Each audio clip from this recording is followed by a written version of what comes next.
Hi everyone, here we've got Samsung Galaxy M22 and let me share with you how to change voicemail notification sound on this device.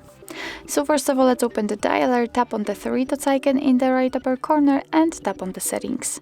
Here we have to find the voicemail, and as you can see we've got the notifications. Let's tap on it. Here you can decide if you want to actually turn them on or off, but let me focus on the sound, because here you can actually change the, let's say, ringtone, the sound which your device will use to announce you about the voicemail.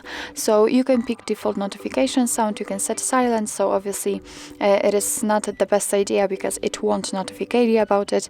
And if you would like to listen how the particular one sounds, simply tap on it and you will be able to listen.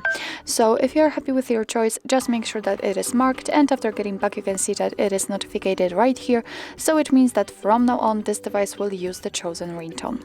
So actually this is it. This is how to change the voicemail notification sound in your Samsung Galaxy M22.